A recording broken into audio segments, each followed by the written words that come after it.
Hello बच्चों, let's read the question. The question says two satellites of 1 metric ton and 12 metric ton are revolving around the earth.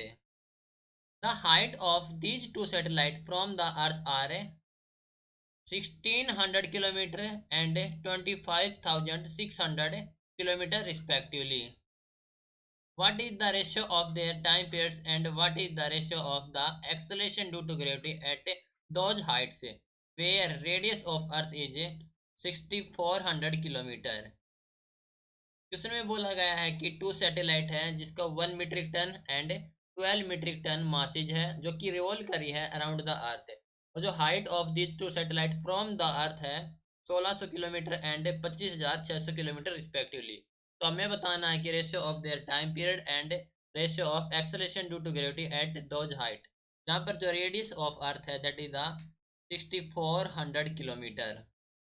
तो इस question के लिए हमारा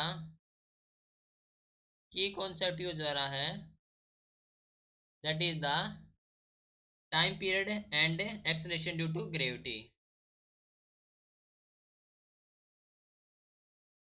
time period and acceleration due to gravity. ठीक है. Now देखो, mass of first satellite दे रखा है m1 जो कि है 1 metric ton, that is equal to the 1000 kilogram. 1000 kilogram. Mass of second satellite है m2 जो कि है 12 मीट्रिक टन, तो दैट इज 12,000 किलोग्राम. ठीक है, जो कि है given condition. Radius of earth है, radius of earth which is equal to the 6400 kilometre. 6400 kilometre.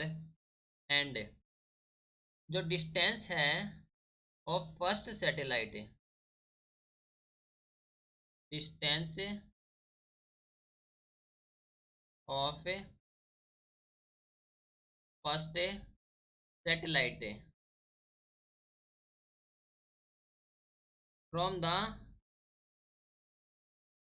Centre of the earth, from the centre of earth कितनी हो जाएगी. देखो, ये है जो सैटेलाइट है फ्रॉम द अर्थ है 1600 किलोमीटर है और जो रेडियस ऑफ अर्थ है 6400 किलोमीटर. तो ये होगी हमारे पास से 6400 जो कि रेडियस ऑफ अर्थ है प्लस जो मतलब डिस्टेंस है जो कि है 1600, 1600 that is equal to the 8000 kilometre. ठीक है. नाउ जो distance of second satellite from the centre of earth कितनी हो जाएगी. Distance of second satellite from the centre of earth, centre of earth वो कितनी हो जाएगी. That is equal to the 25,600 plus में रेडियस ऑफ अर्थ है 6400 which is given as 32,000 kilometre. ठीक है.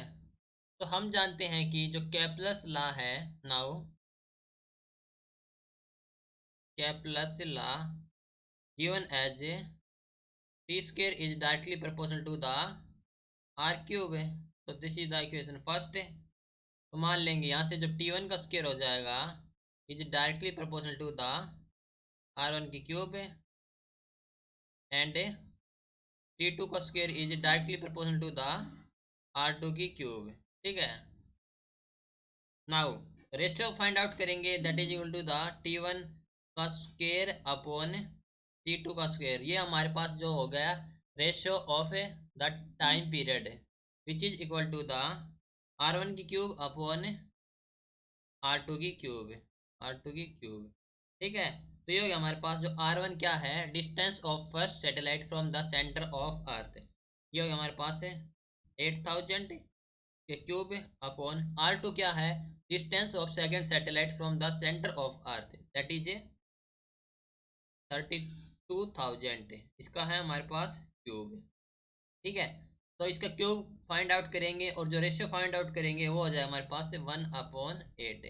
ठीक है, तो जो T1 रेशियो T2 हो जाएगा, T1 ratio T2 which is equal to the 1/8। ठीक है, तो ये हो गया हमारे पास ratio of their time period से। नाउ फाइंड आउट करेंगे ratio of acceleration due to gravity. तो हम जानते हैं कि जी होता है Gm/r²। तो for the first and second के लिए कैलकुलेट करेंगे यहाँ से। तो for the first satellite G1 हो जाएगा हमारे पास से Gm/r1² एंड G2 हो जाएगा हमारे पास से Gm/r2²। अब रेशियो कैलकुलेट करेंगे तो हो जाएगा हमारे पास से G1/G2 which is equal to the Gm/r1² था और Gm/r2²। तो यहाँ से हो जाएगा हमारे पास है r1² और r2² बचेगा, gm से हम gm कैंसिल हो जाएगा। तो फ्रॉम हेयर जो r1 हमारे पास है वो कितना है, r1 इज 8000 और r2 हमारे पास है 32,000। तो here 1/r1² upon 1/r2², that is 2 r2² upon r1²। अब r2² कितना हमारे पास है, दैट इज 32,000 अपॉन ये हो जाएगा 8,000 which is given as 32,000 into 32,000 upon 8,000 into 8,000 which is given as 30 से 30 कैंसिल, तो 8 इंटू मल्टीप्लाई विद 4। ठीक है, तो 8 इंटू 4 32, ये होगा हमारे पास 4 इंटू 4 दैट इज 16/1। ठीक है, तो जो G1 रेशियो G2 हो जाएगा that is the ratio of acceleration due to gravity which is equal to the 16:1। ठीक है, तो ये हो गया आपके पास final answer. Hope you understood it well, best of luck, thank you.